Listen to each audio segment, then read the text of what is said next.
Okay, do you want to level up as a graphic designer, but you struggle with the whole idea of how to customize typography, how to turn things from just a font into a really unique logo or brand identity? You can spend hours scrolling through looking for the perfect font, and believe me, I have. But you're never going to have the same impact as when you actually get in there and start manipulating something to be exactly what you want it to be, so you can hand something completely custom over to a client. This stuff can feel really daunting, and it's hard to know sometimes where to start when you're just looking at a word on the screen. Or, more importantly, when to stop when you're just throwing every bell and whistle you can think of onto a word to make it feel kind of special. Over the last 15 years as freelance designer, I've figured out a rhythm for how I approach customizing fonts for logos that really works for me. And it's become my favorite part of the process. So in this video, I'm going to pull up 3 different typefaces, a serif, a sans serif, and a script, and show you my favorite tricks for how I get professionally customized logo types every single time. Let's dive in. Okay, first off, why do we bother customizing type at all? Why does this even matter, right? You can find a font that you think is really cool, type it out, make some sort of icon for a logo, stick it together, hand it over to a client, boom, done, right?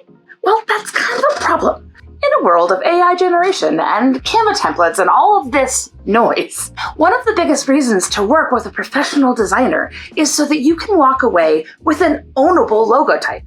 And what I mean by that is something that is totally custom to your business. Even if it's some small, subtle tweaks, even if it's really minimal, you want to have something for your business that is completely recognizable as yours and can be trademarked if you want to as a company. Just typing out a word in a font doesn't quite do that. The goal is that someone should be able to look at a logo type and even subconsciously get the vibe and the feel of who the brand is just by that alone. A logo doesn't need to do all of the heavy lifting for a brand identity, but it's a beautiful place to start creating the foundation for whatever feeling you want to convey to that brand.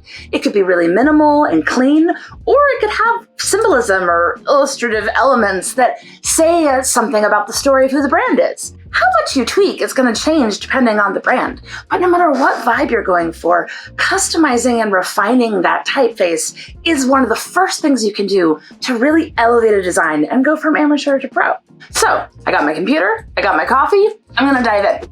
All right, so the first one we're going to tackle is going to be a sans serif font. I'm going to start with something pretty blocky and bold and kind of chunky. So I started with a typeface called Runaways by one of my favorite type designers, Jen Wagner.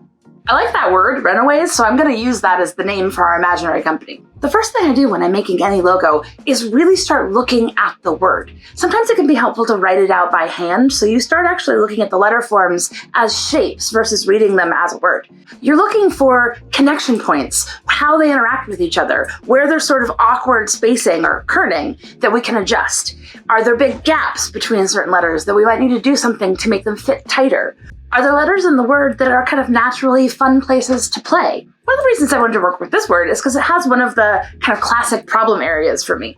A's, W's, Y's, X's, all of these diagonal lines can create these kind of awkward gaps and valleys that you have to kind of figure out how to work with when you're customizing a typeface. In this case, I really like the way the A, the W, the A, and the Y start playing together, and I think we could do something kind of fun with that.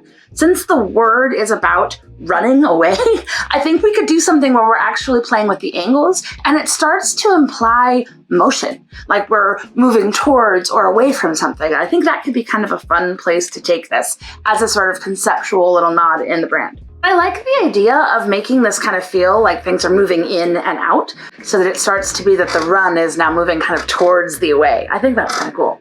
I don't really like the whole shape of this R because of all of the strong angles that we have going. For this design, I think it would be a lot stronger if the leg of that R was straight instead of curved. So I'm going to delete that completely and make something that fits a little bit better.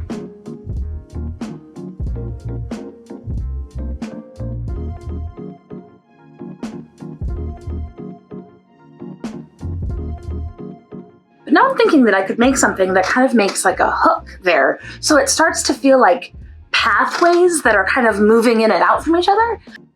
This is a good example of how you can take something super straightforward and blocky, like a chunky sans serif, and it can start to have some conceptual ideas with a word.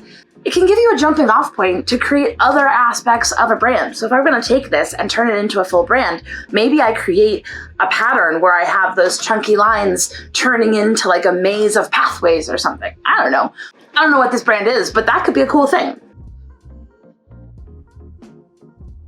Now I'm going to create a bit of a guide for myself so I can see where the natural end point of this would be so that it visually lines up. There's not an actual line there, but you're going to start to see those rhythms visually when you back away from the word. I like the way that's working.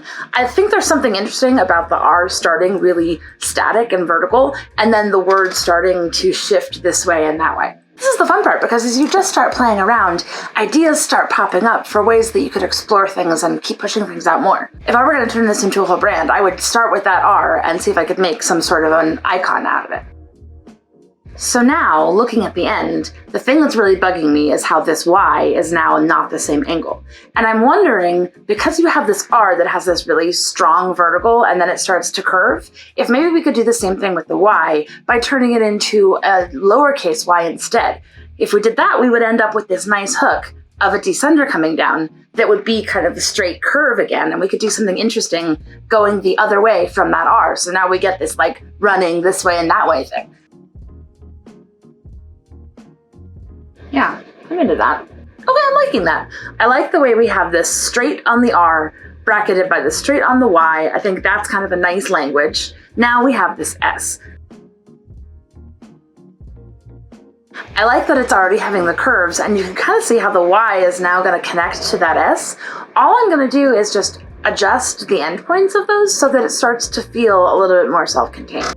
I really like the way that that curve from the Y ends up feeling like a natural continuation into that S.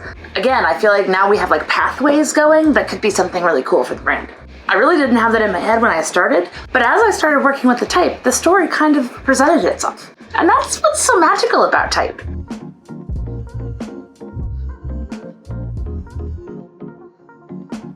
Alright, if I was going to do this for a client, I would probably keep tweaking a little bit just to make sure that everything was absolutely perfect, but this gives the general idea of where this would head. And you can see how even though we didn't do any major structural changes, you can see how at the end of the day, this and this is a long ways away from each other. So that's our sans serif done. Let's move on to serifs.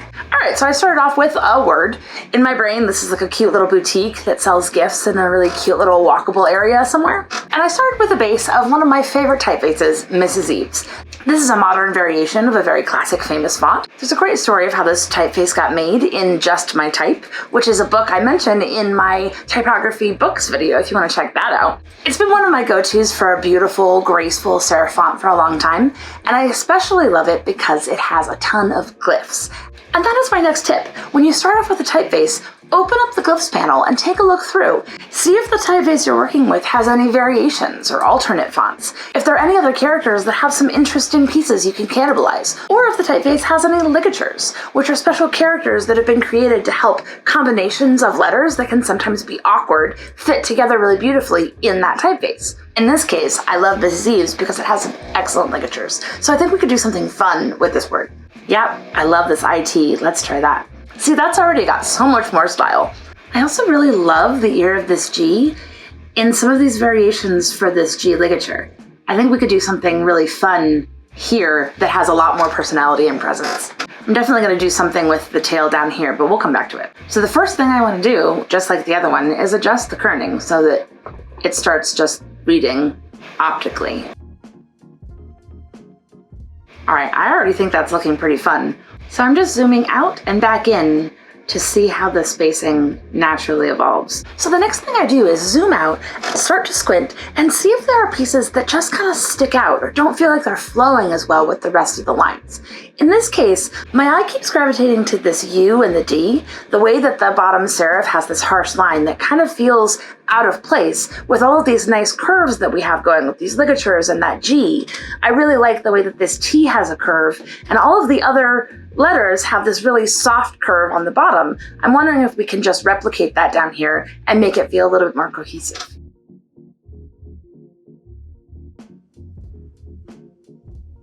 Alright, that feels a little bit more natural and in keeping with the rest of these curves. It's subtle, but it makes a big difference to me, and now my eye isn't kind of stopping there. Alright, my eye is now going to the ascender on this D. I really like the terminal on this T, and I think we could do a similar one here. and it would be a more natural rhythm. And now we have the advantage of choosing exactly how high we want that to go. All right, I'm pretty into that. Last thing I think we can do is give this G a little bit more personality. But descenders like this that have a lot of curve are really a great place to have a lot of quirk and personality and do something that feels really custom.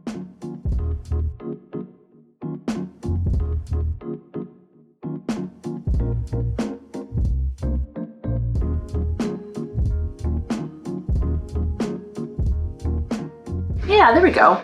This feels very jaunty. I like it.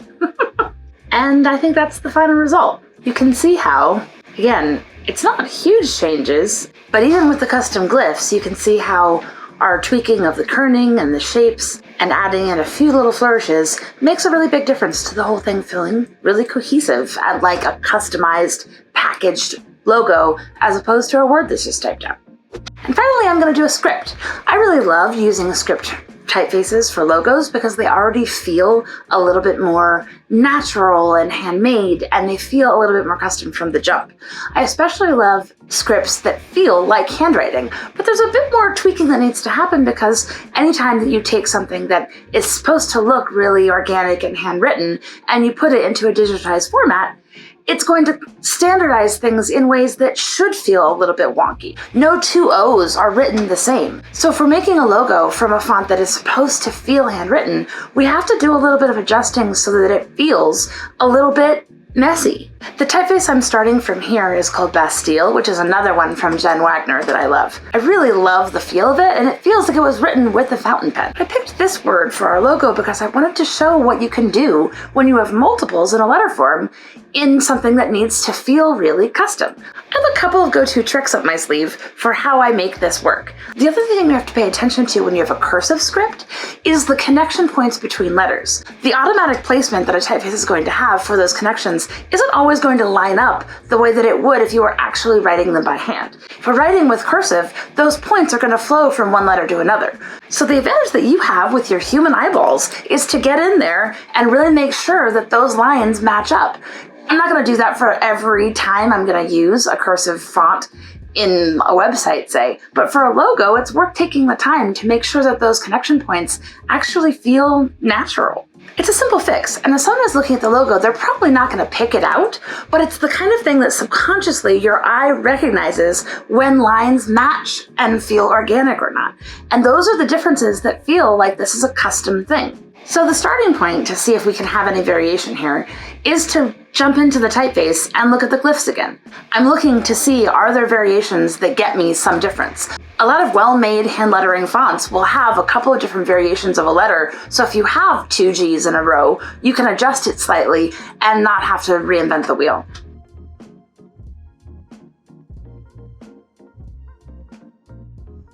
I really love how she has this flourish on the end of the E, and that gives us a starting point that if we wanted to adjust that curve or make our own kind of loop or add on more flourishes, it at least gets us going. But I think that line is really beautiful. The other thing I want to look at is what would happen if we used capital H to start this off. I'm seeing this brand, whatever it is, as being very elegant and very refined, maybe a little bit older. So the idea of not having it so informal and actually having a capital might be a good way to go.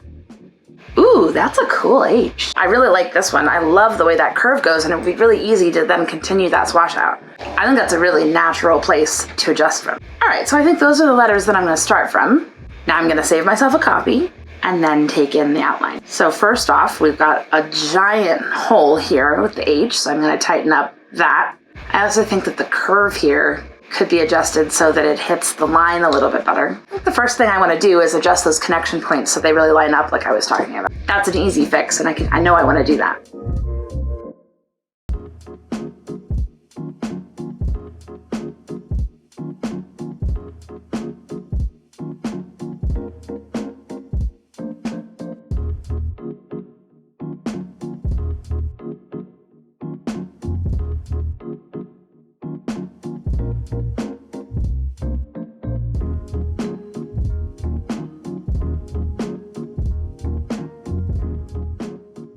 That's looking good. All right, I think I want this H a little bit bigger, and I think the whole thing should really be on an angle so that it feels like it's like flowing upward. Yeah, I like that.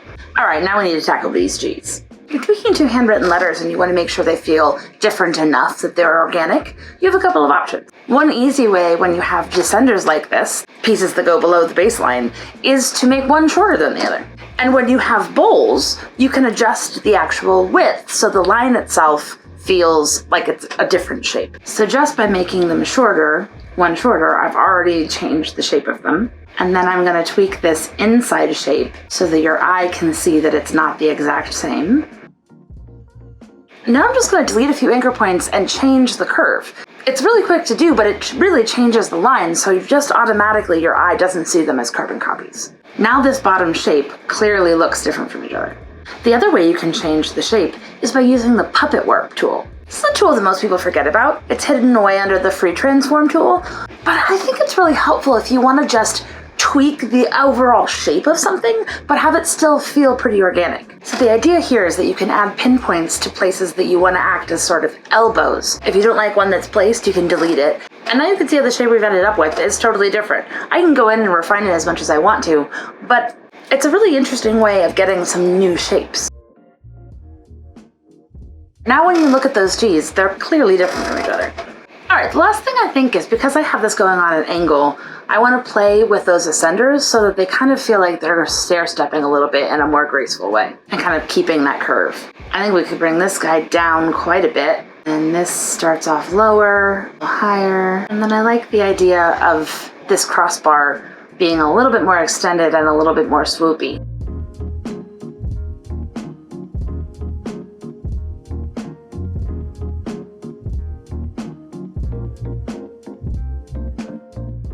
That feels pretty natural. And now the last thing I want to do is take that curve on that H and extend it out a little bit so it has more of a finished flare. Let's try it to about here. Not far enough? Maybe a little more.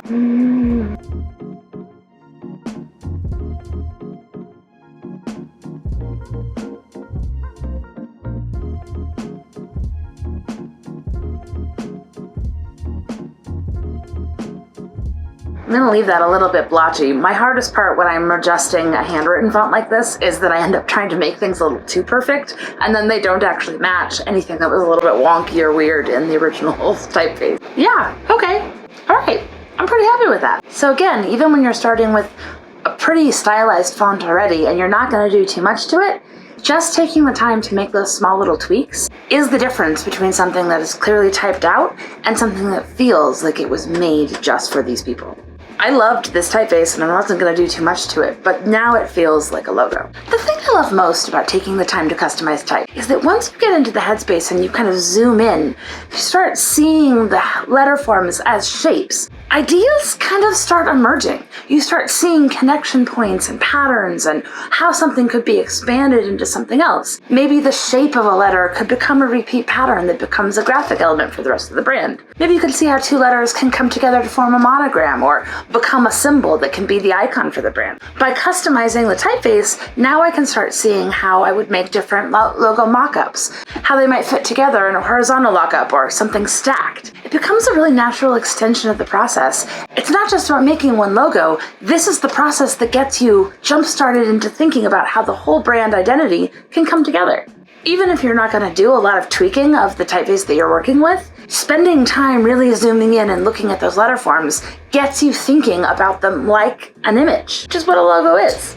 I hope this was fun to watch, and I'd love to hear if you have any tricks that you've picked up. If there are any tools that you love to use when you're customizing type, or how you go about it. If you want to really see me dive into this process more thoroughly, watch this video where I took a brand from start to finish, because I did a ton of type customization in that video. So hop over and watch that one next. See you next time.